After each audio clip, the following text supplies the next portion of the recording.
Hey designer, let's talk about your portfolio. Yeah.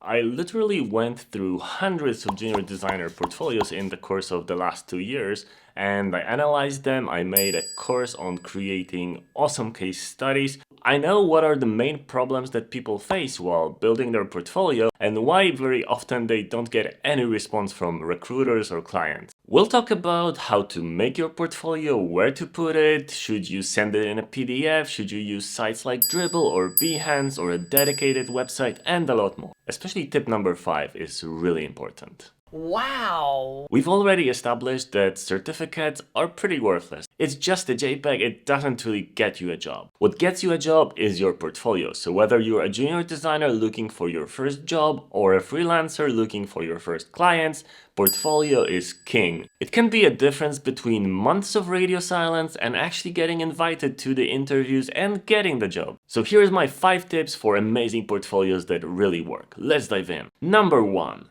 Have at least 3 projects in it. If you just finished a course and you think that your one course project is going to be enough as your entire portfolio, then let me break it to you right now so you avoid disappointment later. It's not. You need at least 3 and preferably around 5 projects in your portfolio. Going above 5 can be a bad idea because it might be a little bit too overwhelming to recruiters, or they might think you're too senior for the role that they're looking for. But remember this, recruiters and many clients actually know which projects are typical course projects. So if you only have that one, you're already looking like a lazy person in their eyes. They're looking for what you've done beyond the course projects. And if you've done nothing, then that's gonna be exactly how many messages you'll get in your inbox. Number 2, have a variety of projects. Many people do mobile apps because they're relatively easy. You don't even need to have many skills to make a mobile app because first of all we use a lot of mobile apps, so you can just copy the patterns.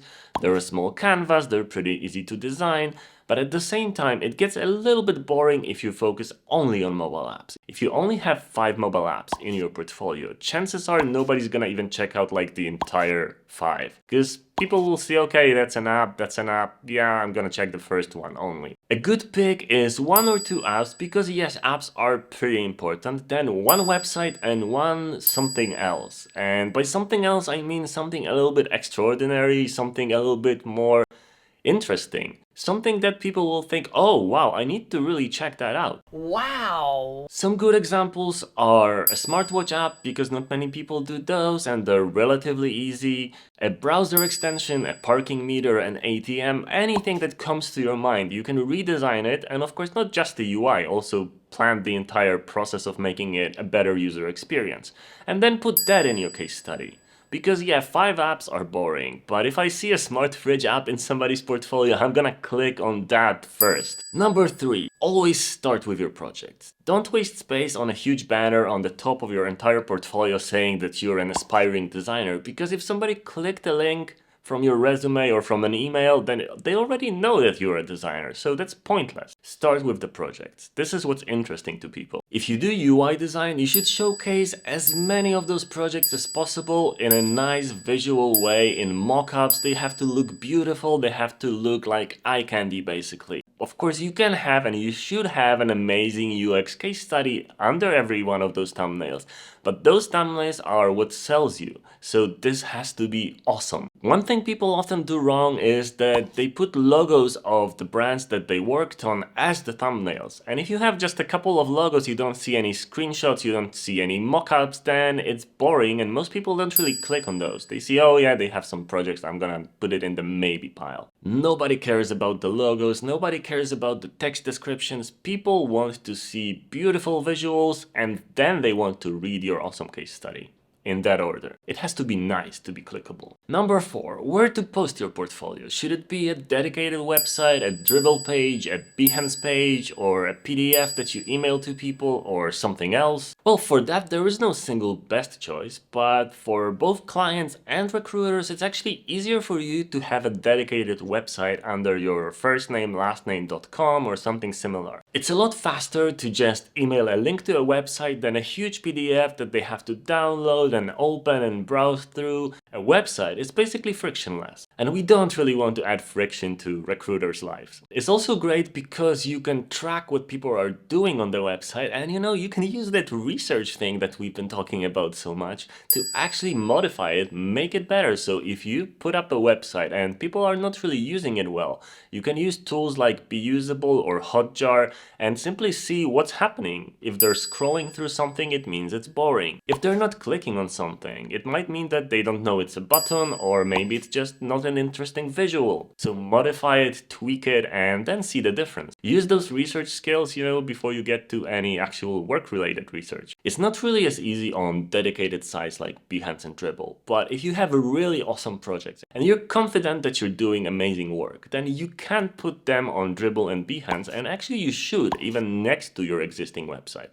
because people might come in from those sites to your main site and then contact you. The more places you have your portfolio in, the better. Just make sure to have the same projects everywhere, because this is really important. Consistency is key. If you can't really code your personal site yet, don't worry. Put it on Dribbble, put it on Behance, and you can do the site later. It's not really a priority. As long as people can see your amazing work and read your case studies and see your beautiful visuals, you'll be fine. PDF is probably the worst idea. It's a nice to have next to all of the other ones, but you have no idea whether somebody opened your PDF that you sent, and people don't really like downloading large files. It's a pain. Number 5, emailing your portfolio. Because obviously when you're applying for jobs, you're gonna be sending a lot of emails to people. And of course, you're gonna be sending that portfolio link, you're gonna be sending a resume, and we're gonna talk about those some other time. But I found out there is something else. Something that you can do that can bring the attention of those recruiters or of those clients to you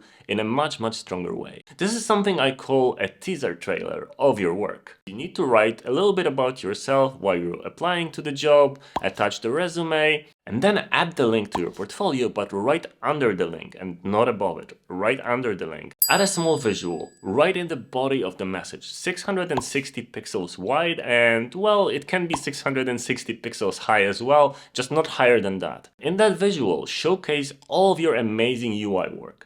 Just as many visuals as you can. If you made some apps and websites and smartwatch apps, just make a grid of all of those combined together, just looking beautiful. And then write that more of that and dedicated case studies to those projects can be found in your portfolio. Because sometimes people don't feel obligated to click, maybe your writing skills are not that great, but if you're a good designer, those visuals, well, the picture says more than 1,000 words, right? So if that picture looks nice, it can force those people to click on the portfolio and find out more, even though they weren't initially planning to. They were going to put you in the maybe pile, but then they see right in the email, oh, there's some nice work in there. So these are my 5 main tips on amazing portfolios, and many people that used those tips and used my case study course and my portfolio courses and read my books actually got the job. So I'm talking from experience here. If you're watching this video after completing my case study course, then awesome, you now have everything you need to create an amazing portfolio. If you're watching it for free on YouTube,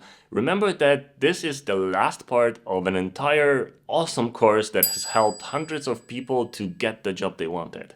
And you can check the course in the link in the description of this video. As always, like, subscribe, tell me your portfolio story in the comments down below, drink some water, and, well, obviously, have a beautiful day.